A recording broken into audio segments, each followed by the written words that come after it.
Bonjour et bienvenue dans mon 13e épisode de La Joie de la semaine. Cette semaine, contenu habituel, effectivement, je trouvais ça assez drôle de montrer mon tableau blanc. Et n'ayez pas peur, bien sûr, même si c'est le 13e épisode, c'est Pâques, donc plein de chocolat. Cette semaine, comme d'habitude, je vais faire le tour des choses qui m'ont intéressé au fil de ma lecture des différentes nouvelles et également de parcourir mon fil LinkedIn pour voir les choses qui pourraient vous intéresser également. D'abord, bien sûr, les événements. Et comme il y a peu d'événements qui ont lieu la semaine prochaine, je vais faire plus un récap des choses du mois d'avril qui, selon moi, pourraient vous intéresser. Je vais parler également d'un financement important en agriculture, donc en agri-tech, par la zone AgTech, alors que justement, c'était le grand colloque cette semaine de la zone AgTech. Donc, un financement parmi différentes initiatives. Puis, il y a également les nouvelles qui ont attiré mon attention, bien sûr.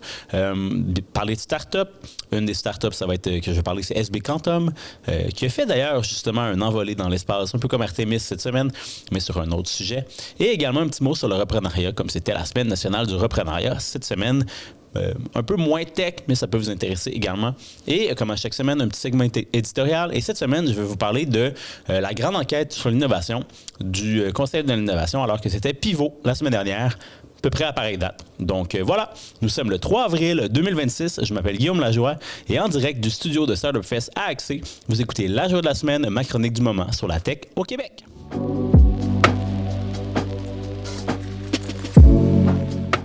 Donc, on va commencer, bien sûr, comme je vous l'ai dit, par les événements. Ensuite, événements, initiatives, des choses qui s'en viennent bientôt, des choses qui peuvent vous intéresser et qui pourraient vous aider à bâtir votre start-up au fil des prochaines semaines. Et comme à chaque semaine, je vous le rappelle, écrivez à nouvelle@lajoiedelasemaine.com si vous voulez partager des infos que vous aimeriez entendre dans le cadre de ce podcast. Comme je vous l'ai dit, vous êtes de plus en plus à m'écouter et à me parler de ça, donc ça me fait grand plaisir. Et comme je vous l'ai dit, la semaine s'annonce plutôt tranquille. Je vais faire le tour des événements d'avril qui vous intéresseraient. Tout d'abord, le 8 avril, c'est le camp des sucres. La saison des sucres débute. Je trouve toujours ça cool, cet événement-là, chaque semaine, qui a lieu chaque année plutôt, qui a lieu à Québec, organisé par le camp. Donc, c'est un dîner réseautage avec également des formations de la FTQ. Donc, si ça vous intéresse, il y a des ateliers dans l'après-midi par leur partenaire FTQ. Un atelier sur la modélisation des prévisions financières, mais également un autre atelier sur le fonctionnement des fonds avec Nicolas Deparc. Donc, un bel événement à Québec, le 8 avril. Toujours à Québec, du 14 au 16 avril, bien entendu, c'est pas la première fois que j'en parle, mais je le répète encore une fois, c'est le rendez-vous numérique à Québec. 3 jours de conférences immensément pertinentes, du réseautage d'affaires bien organisé. D'ailleurs, je sais que Beta Labs également, qui est une start-up incubée ici, qui était au Santec, va faire du maillage intelligent également. Vraiment, pour vrai, je pourrais pas le dire assez. C'est un événement vraiment pertinent pour les professionnels de la tech, professionnels en entrepreneuriat. Moi, je vais y assister. Je vais arriver le mercredi, jeudi. Donc, si vous me voyez, dites-moi allô. Rendez-vous numérique à Québec du 14 au 16 avril. Mais également, si vous restez à Montréal, ou si vous êtes un peu dans l'environnement de Montréal, le 15 avril, c'est le FERA. Peut-être que j'en ai déjà parlé dans une édition antérieure de La Joie de la semaine, mais le FERA, dans le fond, a été déplacé. Vous vous rappelez peut-être la grosse tempête de verglas qui était annoncée en mars. Donc, c'était annoncé cette journée-là. Donc, ils ont déplacé la date du FERA, donc leur Forum économique de la relève d'affaires, au 15 avril. Donc, pour cette 11e édition au Centre Mont-Royal, il y a encore des billets ouverts. Puis, ils ont ajouté également un beau bonus à la programmation. Il y aura une conférence, un échange, en fait, avec Pierre Guiraff et Pierre Cléroux de la BDC, l'économiste en chef. Donc, c'est à ne pas manquer si vous êtes à Montréal ou dans les environs, organisé avec la Chambre de commerce la jeune chambre de commerce des professionnels asiatiques, la YCPA. Et en fin du mois d'avril, il y a peut-être d'autres choses qui se passent en avril, j'en parlerai au fil des prochains épisodes, mais je parlais de 5 événements qui, pour moi, ont comme une ampleur supérieure. Fin avril, 30 avril et 1er mai, c'est à Sherbrooke qu'on se dirige pour l'Expo entrepreneuriale 2026. Oui, peut-être que vous connaissez dans le temps Expo Entrepreneur. Honnêtement, je trouve ça cool ce qui se passe à Sherbrooke. Si vous n'êtes jamais allé d'ailleurs au QG de l'entrepreneuriat, moi je suis pas allé, ça vaut la peine. Ce qu'on me dit, c'est vraiment cool, puis c'est vraiment un bel événement pour pouvoir justement vibrer ce qui se passe à Sherbrooke. Il y aura également une compétition de pitch. Je vous en ai parlé dans les dernières semaines, mais c'est encore possible d'y participer jusqu'au 15 avril. Vous pouvez déposer votre vidéo à l'Expo entrepreneuriale pour être capable capable de justement avoir une occasion de pitcher pour un financement. Il y a 2 bourses qui seront allouées dans le produit, services, technologie et sciences de la vie. Donc, n'attendez pas. Déposez votre candidature et soyez là à Sherbrooke le 30 avril. Et pour terminer, le 30 avril également du côté de Montréal, c'est Table ronde, ce grand événement qui est honnêtement comme belle programmation. Antoine Riachi fait un excellent job. Table ronde, 30 avril, avec Andrew Lockhead de State 22. Ça va clore notre mois d'avril et d'autres événements de table ronde qui auront lieu dans les 4-5 prochains mois si vous êtes abonné à leur contenu. Donc voilà pour les événements. N'hésitez pas à m'en envoyer également. Puis je parlerai des événements au fil de la semaine dans les prochains épisodes de La Joie de la semaine. Et du côté maintenant des initiatives. Initiatives pour vous accompagner au trouver du financement. Il y a quelques opportunités que je vais vous présenter aujourd'hui. Bien entendu, je ne vous rappellerai pas à chaque fois là, les initiatives qui sont pertinentes, intéressantes pour vous, qui sont encore ouvertes, prix d'innovation. Regardez les épisodes passés, regardez mes infolettes dans le passé, regardez ce qui est encore ouvert. Je mets les dates butoirs, c'est toujours disponible. Et si vous voulez que je vous en parle plus spécifiquement de ça, écrivez-moi. Mais voilà, 5 initiatives qui pourraient vous intéresser. La première, c'est Thrive Go Global Québec. Ce programme-là, en fait, c'est un programme qui a été annoncé dans le cadre du grand colloque de la zone AgTech la semaine dernière, ou en fait, mardi dernier. C'est un programme intensif de 13 semaines qui vise à accompagner les entreprises québécoises en AgTech, en foodtech, dans leur croissance à l'international, dans ce programme international, mais qui a une filière québécoise qui est pilotée par la zone AgTech. Puis l'objectif, c'est vraiment d'aider les entreprises du Québec à développer la capacité d'aller dans le marché international. Et si vous êtes admis, premièrement, je pense que ça vient avec un petit peu de financement, mais ça vient surtout avec de l'accompagnement qui peut vous amener en Californie en octobre prochain. Donc, vraiment, un beau programme pour tous ceux qui travaillent dans AgTech, Foodtech. Donc, n'attendez pas, vous avez jusqu'au 15 mai pour déposer votre candidature. Écrivez à la zone AgTech si vous avez le plus d'infos.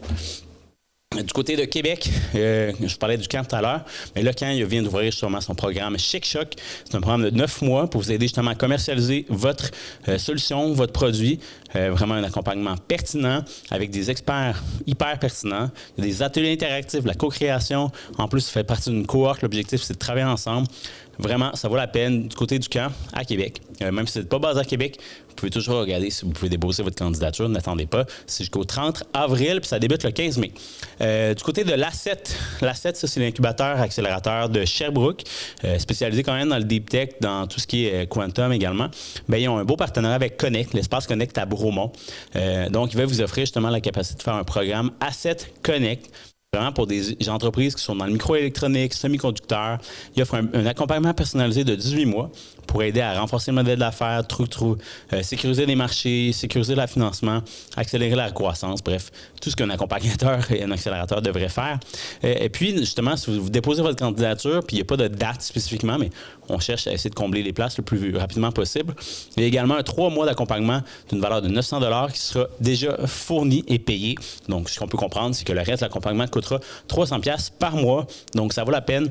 Asset Connect, regardez ce qui se passe du côté de Bourmont, Sherbrooke, même si vous n'êtes pas basé dans la région, mais que vous êtes dans le secteur des microélectroniques, déposez votre candidature. Quatrième, c'est pas vraiment une initiative d'accompagnement, mais je le mentionnais parce que c'est un concours intéressant. C'est les lauriers de la gastronomie. Vous voyez une petite tendance AgTech aujourd'hui dans mes contenus, mais c'est pas grave. Donc, en fait, c'est qu'il y a un concours pour voter pour le finaliste pour les lauriers de la gastronomie.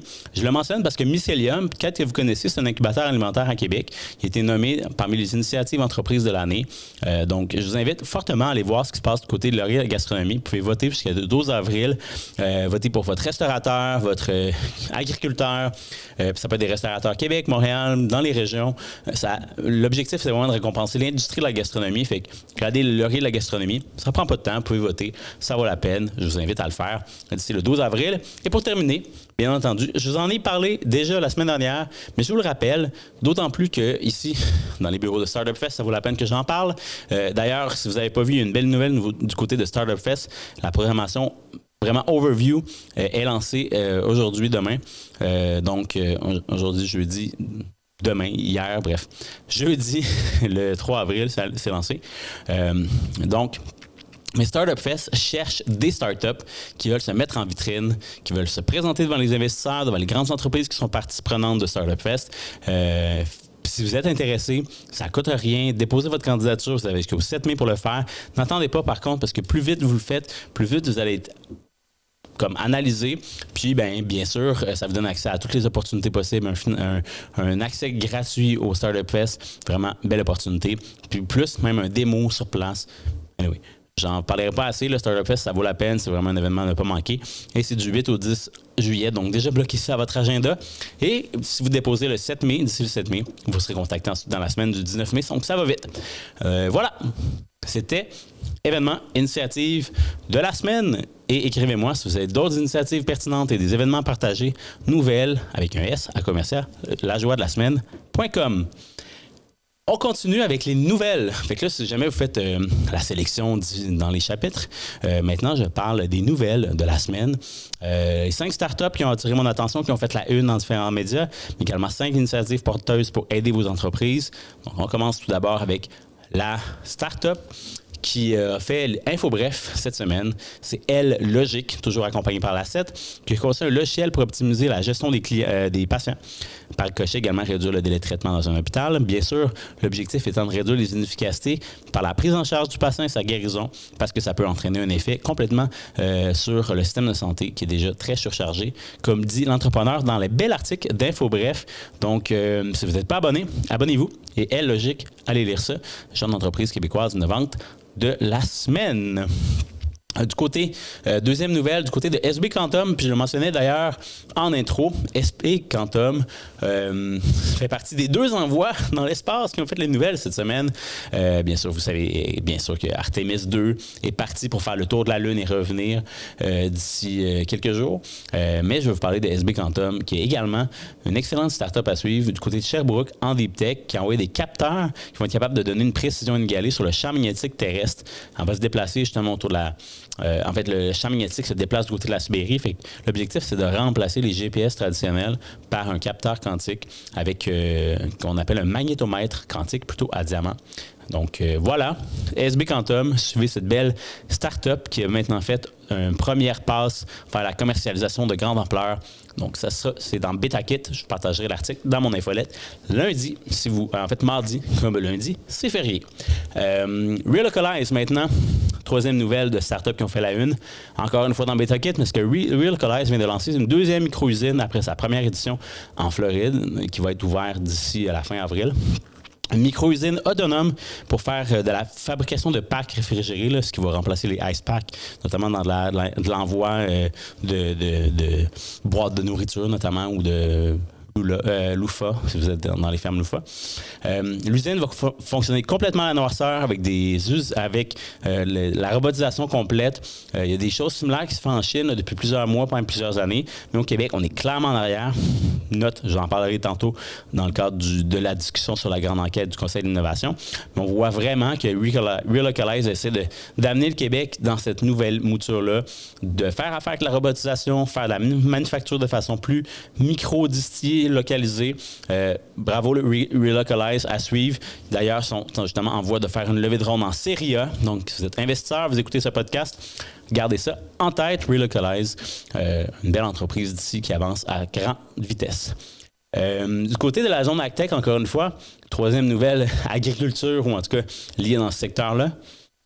C'est que, justement, dans le cadre du grand colloque AgTech qui a eu lieu cette semaine, il y a eu les prix AgTech qui ont été remis, donc 4 prix dans le cadre de cette 4e édition. Je vous les nomme en vrac. Le prix innovateur de l'année à Inoptech. Donc ça, ils ont fait une solution qui s'appelle VEG Forecast pour faire justement être capable de faire la prévision des champs de données agronomiques exploitables en utilisant un jumeau numérique. Donc clairement, tu refais ton champ sur une interface numérique, puis tu essaies de voir qu'est-ce que tu es capable de produire. Donc, pour vrai, belle solution. Du côté de Startup AgTech de l'année, c'est Vertiberry qui a remporté les honneurs grâce à son modèle intégré d'agriculture verticale dédié à la production de fraises et de plants. Donc, Vertiberry à suivre. Relève d'avenir, c'est une entreprise qui est quand même avancée, mais qui a fait justement un exercice de reprenariat. Ferme au menu qui développe une approche combinant production verticale de micro-pousses et réseau de distribution mutualisé. Et le quatrième prix était offert à Leader d'influence, offert à Planteva pour son modèle collaboratif qui réunit producteurs, chercheurs et partenaires technologiques afin d'optimiser la propagation végétale. La nouvelle était sur le site de la zone AgTech. Donc, je vous invite à aller lire ça et à suivre ces 4 entreprises-là avec grand succès. Bravo. Et dernière nouvelle, moins intéressante, mais ça a fait la une, donc j'en parle. Bien entendu. Je vous laisse même déjà deviner dans quel journal qu'on parle de cette nouvelle-là, sans être cynique. Mais c'est que l'automne dernier, Oui Chalet, qui comptait 3200 propriétés dans son catalogue, fait une offre de proposition à ses créanciers et finalement a dû mettre les clés sur la porte il y a quelques jours, quelques semaines. Malgré un été 2025 avec une croissance fulgurante, avec une très bonne direction, avec Danny Papineau. Le grand défi, ce qui a été nommé notamment, mais bien que dans l'article, on dit que Danny n'a rien commenté par rapport à l'offre aux créanciers. En fait, son bilan, clairement, montrait un actif de 1 $ versus 1,2 million, si je ne me trompe pas, ou 2 millions de dettes. D'où la faillite. Mais c'est que PayPal aurait tout gelé les actifs. Aucun moyen de payer, finalement, les personnes qui étaient locataires dans les chalets. Parce que c'est ça le gros bout du problème. C'est que les gens pouvaient louer des chalets. L'argent était bloqué par le compte, bloqué par PayPal. Fait que les gens qui louaient les chalets recevaient jamais leur argent. Clairement, les comptes à payer sont devenus trop lourds. Et voilà, la faillite a dû être déclarée. Bien dommage d'ailleurs, justement, parce qu'un des propriétaires dans l'article mentionnait on essaie d'opter par des solutions québécoises, bien sûr, plutôt qu'utiliser Airbnb. Puis finalement, c'est dommage.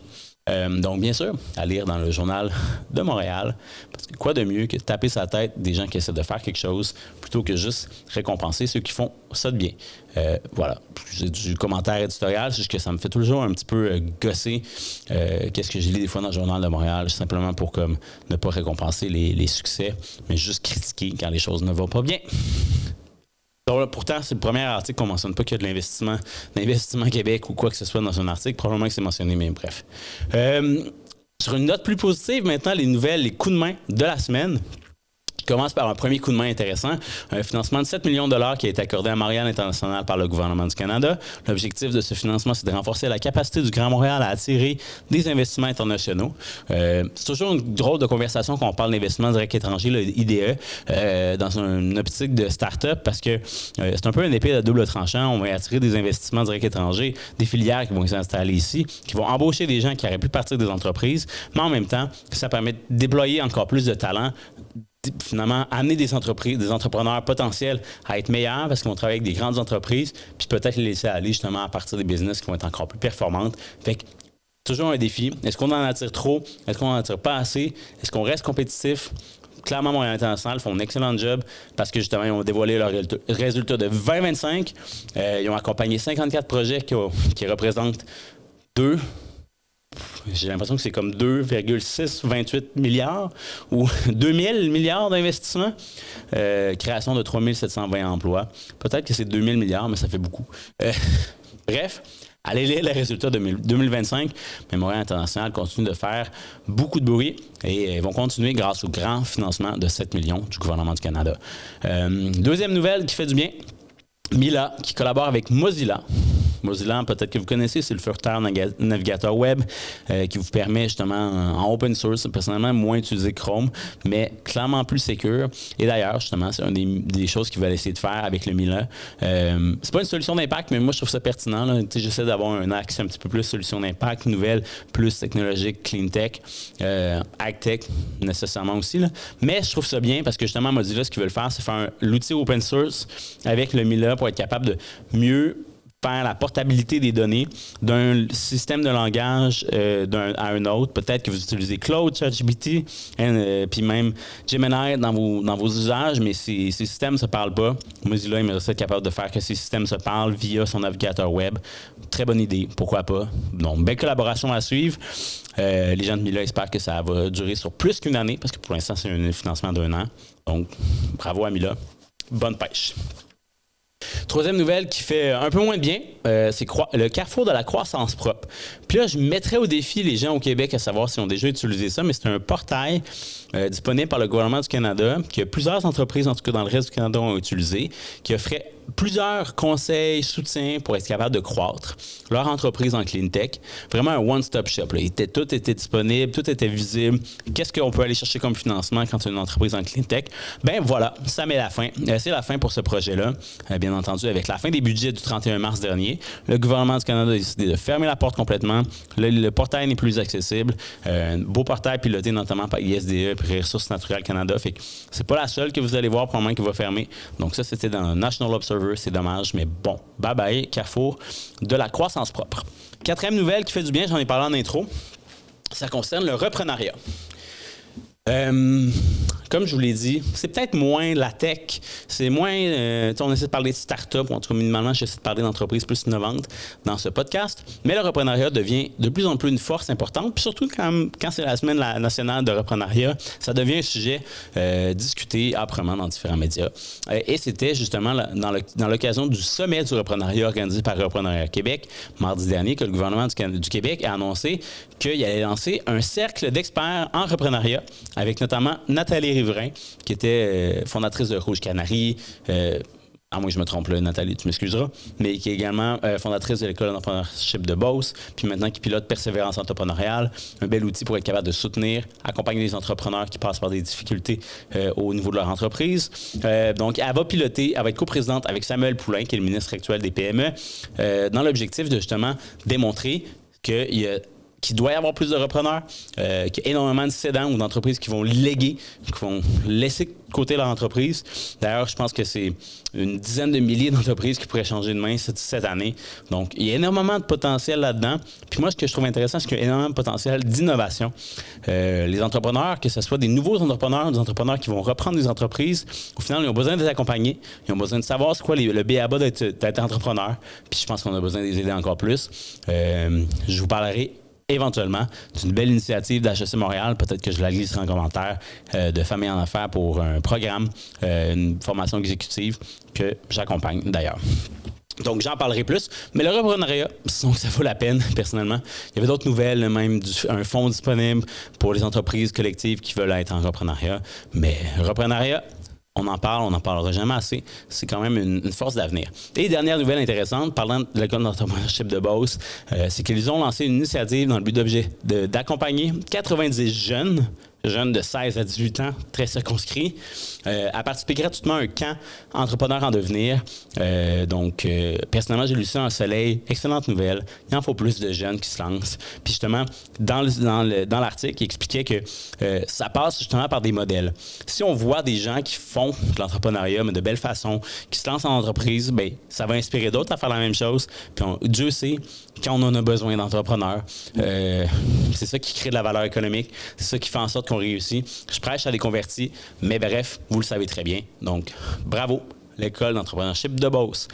Toutes ces nouvelles-là vont être bien sûr partagées dans ma rubrique, mon résumé, partagé chaque lundi, mardi cette semaine. Donc, vous pouvez même relire certaines affaires, mais c'est toujours cool d'entendre le podcast parce que j'en dis plus. Et une chose que je dis surtout, c'est mon commentaire. Je suis rendu là. Mon commentaire cette semaine porte sur la grande enquête de l'innovation. Puis là, le temps file, je ne veux pas non plus garder ça trop long comme épisode, bien entendu, mais je vous rappellerai que le Conseil de l'innovation qui a été créé il y a quelques années, si je ne me trompe pas, 4 ou 5 ans, avec Luc Serrois comme innovateur en chef, a comme objectif de faire en sorte qu'il y ait plus de projets d'innovation qui sont lancés au Québec, plus d'entreprises qui innovent, parce qu'on en a besoin, parce que si on veut rester compétitif, si on veut augmenter notre productivité au Québec, il faut innover. Or, la dernière enquête qui a été annoncée en grande pompe à Pivot témoigne qu'il y a moins d'innovation entre 2024 et 2026. Une chute de 69 à 55 % d'entreprises qui ont fait au moins un projet d'innovation. Je l'ai dit à plusieurs personnes, j'ai même commenté sur une publication du Conseil d'innovation, ça me tentait. Mais ça prend du guts pour aller sur la scène devant 500 personnes et plus, en ligne et tout le kit, puis dire « Hey gang, en 2 ans, on n'a pas fait notre job. Il y a moins de gens qui innovent, il y a moins d'entreprises qui innovent. Ailleurs au Québec, ailleurs au Canada, ça innove plus. En Ontario, c'est 57 % des entreprises qui en ont fait un. En Colombie-Britannique, c'est 64 % des entreprises qui ont fait un projet d'innovation. Puis ce qui est le pire dans tout ça, oui, c'est plate qu'il y en ait moins qui aient fait des projets d'innovation. Ce qui est le pire, c'est que c'est 26 % des entreprises québécoises qui disent « J'en ferai pas de projet d'innovation dans les 3 prochaines années. » Puis même, à peu près 40-45% des entreprises au Québec disent « j'en ai pas besoin ». C'est 49% des entreprises qui n'innovent pas qui disent « moi, j'en ai même pas besoin ». Fait que, personnellement, je vous dirais que l'enjeu, il est oui, sur le problème de peut-être les programmes sont moins compris. Il y avait déjà Luc Sirois qui a dit qu'il y avait trop de programmes, trop de financement, on ne savait pas s'y retrouver. Un des enjeux qu'ils ont réglé, c'est de créer justement les conseillers en innovation, les réseaux Accès PME, avec la ressource Accès Pro qui te permet d'avoir un regard, une vision rapide sur tous les programmes, puis voir qu'est-ce qui est disponible pour toi. Il y en a plein, là. Puis moi, je ne suis pas le seul à faire de l'information, puis de l'accessibilité, puis des portails, puis etc. Mais clairement, le problème, c'est un problème de culture. On avait beau avoir Luc Sirois qui fait le tour du Québec, qui rencontre plein d'entreprises, qui fait serre des mains, qui va dans les régions, qui dit c'est important, c'est important, c'est important. Est-ce que, visiblement, on manque le bateau parce qu'on parle tout le temps au même monde qui sont des convertis? Est-ce que le Conseil de l'innovation devrait commencer à regarder qui ne répond pas présent, qui ne lève pas la main et n'innove pas, puis trouver une façon de rejoindre ces gens-là, parce que si on n'arrive pas à convaincre les entrepreneurs qui n'innovent pas à innover, bien c'est là qu'on s'en va droit dans le mur. Puis c'est la même affaire pour le reprenariat. Si on ne les aide pas à revoir leur mécanique d'opération, parce qu'on n'est pas capable de les amener à devenir des cédants, puis qui vont vraiment laisser de côté leur entreprise, on se plante complètement. Pour vrai, bref, moi ce que je vous dis, c'est que le problème, c'est un problème culturel parce que dans les autres provinces du Canada, même l'investissement privé est plus élevé. Fait que rendu là, y a-t-il un enjeu que le fait que justement les banques, les investisseurs veulent moins se commettre, veulent moins investir. On est trop en mode défense, on n'est pas assez en mode attaque, on n'est pas en train d'essayer de prendre des marchés, on n'est pas assez ambitieux. Moi, je pense que c'est ça. Il y a un mindset entrepreneurial, il y a un enjeu de culture. Tant qu'on ne réglera pas ce problème-là, ben on ne changera rien. Moi, des fois, je le dis à des entrepreneurs que je croise, le plus grand défi, si tu veux réussir, c'est pas tant de vouloir. Tout le monde veut. C'est pas tant de avoir une idée. Tout le monde a des idées. C'est de se commettre. À chaque matin, tu te lèves, tu te dis, moi, qu'est-ce que je fais pour faire en sorte que ma clientèle me connaisse, que mon produit se vende, que je suis capable de rejoindre un autre client, que je suis capable de valider si mon marché existe, que je suis capable, c'est de commettre. Si tu fais une action à chaque matin en vue d'atteindre ce but-là, bien, on va réussir. Puis moi, je pense que beaucoup d'organisations qui font de l'innovation, ils se lèvent le matin, ils essayent d'aider quelqu'un, ils essayent d'aider des entreprises, ils sont pris par des dédales politiques, des jeux de coulisses, puis honnêtement, beaucoup trop de genre, on se regarde, on se copie, on regarde ce que l'autre fait. Faites ce que vous avez à faire. Levez-vous le matin, puis aidez des business. Aidez des business à innover. Allez les voir, sortez de chez vous, serrez des mains. Pas juste serrer des mains, signez, entendez-vous. Puis honnêtement, je pense que ça dit grand-chose en fait sur le défi qu'on a pour changer la donne. Il faudrait vraiment juste comme démontrer notre utilité. On va se le dire, là. Gros écosystème, plein d'organisations. J'ai même une des infrastructures qui est jalousée à travers le Canada. Je ne vois pas pourquoi on n'est vraiment pas capable de convaincre les gens d'embarquer. Démontrons notre utilité, démontrons que ce qu'on fait c'est pertinent. Levons-nous chaque matin en étant pertinents, puis je pense que ça devrait le faire. Voilà, c'est ça mon commentaire éditorial. Personnellement, j'étais vraiment très ravi quand même de la façon dont Pivot s'est fait vendredi dernier. J'ai assisté. Les ateliers montraient cette volonté d'avoir un commitment clair, que les gens s'engagent. Fait que moi, j'ai grand espoir que les gens vont se rappeler de ça. Mais il faudrait des rappels constants. Chaque matin, on devrait renvoyer le manifeste que vous pouvez aller lire sur le site du Conseil d'innovation en disant « Hey, vous êtes commis à ça, là. Vous êtes engagés à ça. Sont où les résultats? » Parce que si ce n'est pas le cas, personnellement, la culture ne changera jamais. Fait que, chaque matin, on se lève, puis engagez-vous. Moi, je vais être optimiste. Le seriez-vous aussi. Puis, revenez me voir la semaine prochaine. On va se garder ensemble, puis on va se garder heureux pour être capable d'accomplir tout ce qu'on veut. La joie de la semaine, ça peut servir à ça. Sur ce, bonne fin de semaine de Pâques. On se revoit la semaine prochaine. Bye!